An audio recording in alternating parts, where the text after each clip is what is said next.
Mimi naitwa Baraka Nelson Peneza, ndio ni mkazi wa hapa Dar es Salaam. So tulianzisha hii taasisi ya Hadithi Nzuri, ni kama kundi la marafiki ambao tuliamua kwamba tukitoka kutembea usiku unakuta vijana wenzetu wamelala barabarani. Sasa katika ile ya kulala barabarani tulikuwa tunapenda kuongea nao, vipi, shida nini, mbona uko hapa?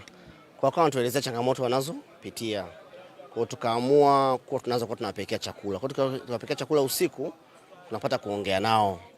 Wanataja changamoto zao, wengine shida yao labda ni kazi, wengine shida yao ni elimu, ada, wengine wamefukuzwa nyumbani, wengine wameteswa, wengine wanaumwa, wengine wamepata matatizo ya kifamilia. Kwa hiyo katika ukubwa huo tumekuwa tukifanya hii tukiwatembelea kwa miezi kama 6 mimi na marafiki zangu. Baadaye ndo nikaona hii shida ni kubwa, lakini shida haihitaji serikali wala haihitaji wafadhili. Inahitaji tu mimi na rafiki zangu. Kwa tukaongea na rafiki zangu, tukakubaliana kwanza, tukapata gari ambayo tutengeneza kama jiko.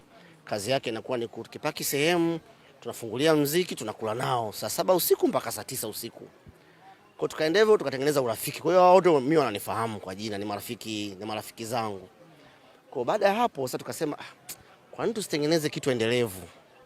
Kwamba hao watu wapate elimu, hao watu waweze kupata mahitaji madogo ambayo mtoto wa kiume angehitaji, kwa sababu 90% ya hawa vijana wote ni wa kiume. Kwa hiyo tukaja na mfumo ambao sisi tunataka tukae nao siku kama leo tuliowaita hapa. Tunawachukua majina, tunachukua umri wao, mwenye kama kuna ambaye ana cheti cha kuzaliwa au ambaye ana document yote ambazo tukaitumia sisi, na ambao hawana pia tutaongea na mamlaka husika, tutapeleka haya hizi habari tutakazozikusanya leo, hizi data tutazikusanya, tutazipeleka katika labda kwa mkuu wa mkoa au mkuu wa wilaya ambaye yuko tayari kutusaidia katika hili. Je, tunafanyaje?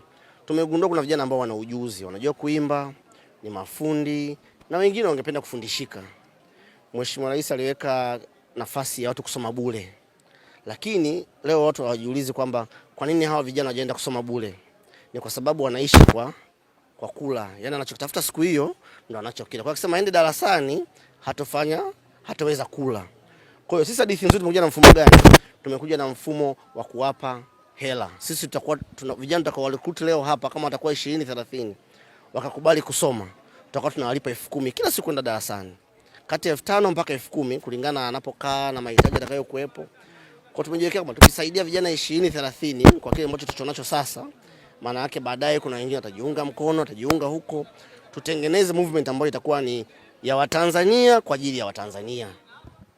For Tanzanians by Tanzanians. Yani ni sisi wenyewe. Tumegundua sisi wenyewe tunaweza, kwa sababu huyu kijana anataka tu 5,000 ya kuingia darasani, elimu ipo, vyoo vipo, kila kitu, mazingira yalishawekwa salama. Kwa nini sisi tusimalizie pale palipobakia?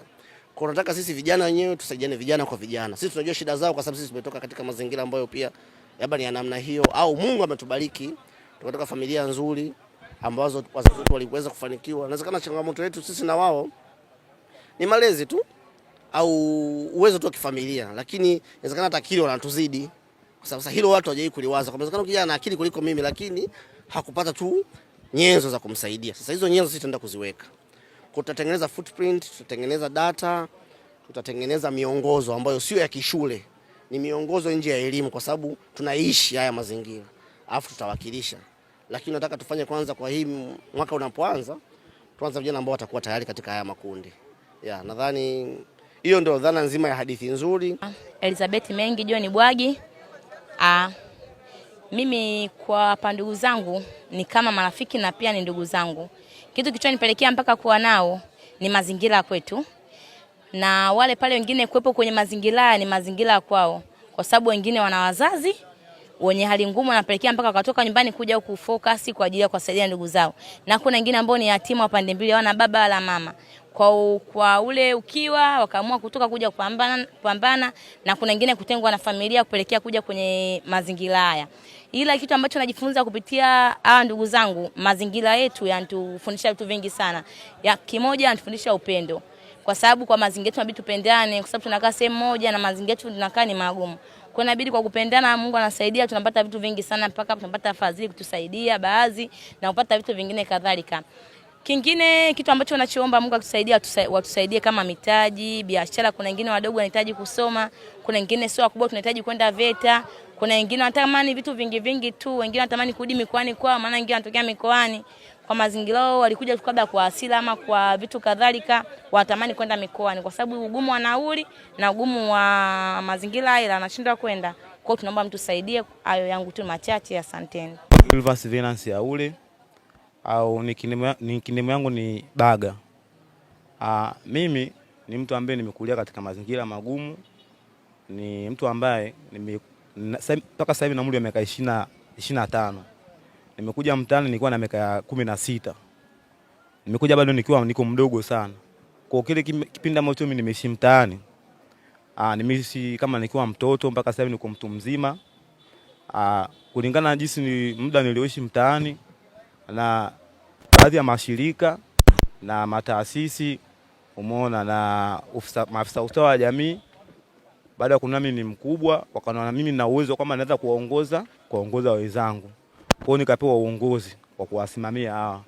Kama kuna jambo lolote au kuna kitu chochote au kama kuna mtu anahitaji kumsaidia au kuna mtu anataka kuwauliza kama kuna kitu chochote, kwa sababu mimi ni mtu ambaye najua hayo maisha, najua tunajisi tunavyoishi, umeona, undani ule wa maisha magumu tunaoishi mimi naujua, umeona.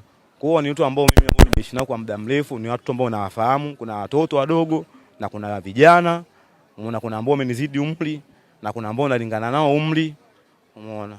Kwa hivyo yani. Pengine ndoto yako nini, matarajio yako hapo baadaye? Mimi matarajio yangu kikubwa haswa ningependa kuona endapo mtu yoyote ambaye anaguswa na sisi au na kijana wote ambaye anaishi katika mazingira magumu, kuona mtu anatushika mkono kwa namna moja ama nyingine, kututoa sehemu ambayo tulipo na kwenda sehemu nyingine, ili kusudi kila mtu aweze kubadilisha maisha yake na kuzitimiza zile ndoto zake. Winnie Nzunda ni mkurugenzi mtendaji wa We Media Limited. Sisi tumeshirikiana na Hadithi Nzuri, kampuni ambayo inafanya matangazo, na tumeshirikiana na kampuni tofauti kuwasaidia kupromote na kuelezea products zao. Kwa hiyo tulipokutana na Hadithi Nzuri na hawa vijana, tukasema kwa nini sisi tusijitolee kwa uwezo wetu tunavyojua kuweza kuongea au kuwapa hadithi zao zisikike katika dunia ili waweze kupata msaada.